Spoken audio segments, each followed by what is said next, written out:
মোথাবাড়ির বিধায়ক তথা রাজ্যের মন্ত্রী সাবিনা ইয়াসমিনের বিরুদ্ধে মোথাবাড়ি থানায় লিখিত অভিযোগ দায়ের করলেন কালিয়াচক ২ নং ব্লকের বিজেপি নেতৃত্ব। উল্লেখ্য, গত 10ই জানুয়ারি স্বৈরাচারী বিজেপির বিরুদ্ধে মন্ত্রী সাবিনা ইয়াসমিনের উদ্যোগে বিশাল প্রতিবাদ মিছিল অনুষ্ঠিত হয় মালদার মোথাবাড়িতে। সেই মিছিলে দেশের প্রধানমন্ত্রী, স্বরাষ্ট্রমন্ত্রী এবং রাজ্যের বিরোধী দলনেতার কুশপুতুল দাহ করেন মন্ত্রী সাবিনা ইয়াসমিন এবং তৃণমূল নেতৃত্ব। সেই সঙ্গে ধর্মীয় বিভাজনের বক্তব্য রাখেন তৃণমূল নেতৃত্বরা। এর প্রতিবাদে মন্ত্রী সাবিনা ইয়াসমিনের বিরুদ্ধে থানায় লিখিত অভিযোগ দায়ের করে বিজেপি নেতৃত্ব। গত 10 জানুয়ারি আমাদের মোথাবাড়ি চৌরঙ্গিতে আমাদের মোথাবাড়ি বিধানসভার বিধায়িকা, রাষ্ট্রমন্ত্রী সাবিনা ইয়াসমিন আমাদের প্রধানমন্ত্রী এবং বিরোধী দলনেতা শুভেন্দু অধিকারীকে রাস্তার মাঝে কুশপুতুল করে জুতোর মালা পরিয়ে জুতো পেটা করে তাকে দাহ করে। সেখানে দাহ করার পরেও একটা উস্কানিমূলক বার্তা দেয়। তার জন্য আমরা মোথাবাড়ি থানায় তার বিরুদ্ধে একটা কমপ্লেন করি। কমপ্লেন করতে গেলে আমাদের মোথাবাড়ি থানার ওসি উনি কমপ্লেন নিতে অস্বীকার করেন।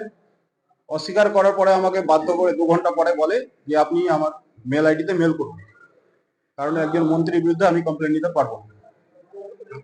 তারপর উনি বলছেন যে এরকম তো সব জায়গায় হচ্ছে, আমি কোথায় হচ্ছে? একটা প্রধানমন্ত্রী, আমাদের দেশের 140 কোটি লোকের প্রধানমন্ত্রী, তার যদি নিরাপত্তা না থাকে তাহলে আমাদের নিরাপত্তা কোথায়? তারপরে উনি বললেন যে না, আপনি তাহলে আমাকে মেল করুন। এই ধরনের অনেক ধরনের কথা বললো ওসি। তারপরে আমরা কিন্তু মেল করার পরে আমরা বেরিয়ে আসি ওখান থেকে। আমার নাম নিবারণ ঘোষ, পঞ্চায়েত সমিতি মেম্বার, জেলা কমিটির সদস্য, বিজেপি। এসআইআর নিয়ে সাম্প্রদায়িক দল বিজেপি যেভাবে মানুষের মধ্যে আতঙ্কের পরিবেশ তৈরি করেছে, মানুষের ভোটাধিকার থাকবে কি থাকবে না তার চক্রান্ত শুরু করেছে, তার বিরুদ্ধে মালদা জেলার মানুষ যেরকম গর্জে উঠেছে, সারা বাংলার মানুষ গর্জে উঠেছে। আমরা এসআইআর এর এই চক্রান্তের বিরুদ্ধে যত বড় আন্দোলন করতে হয় সেই তত বড় আন্দোলন হবে। জননেত্রী মমতা বন্দ্যোপাধ্যায়, সেনাপতি অভিষেক বন্দ্যোপাধ্যায় একটাই আওয়াজ দিয়েছেন, সারা বাংলায় প্রত্যেকের ন্যায্য ভোটাধিকার রাখতে হবে। তার জন্য শুধুমাত্র কুশপুত্তলিকা দাহ নয়, আন্দোলন যে পর্যায়ে যেতে হবে সেই পর্যায়ে যাবে।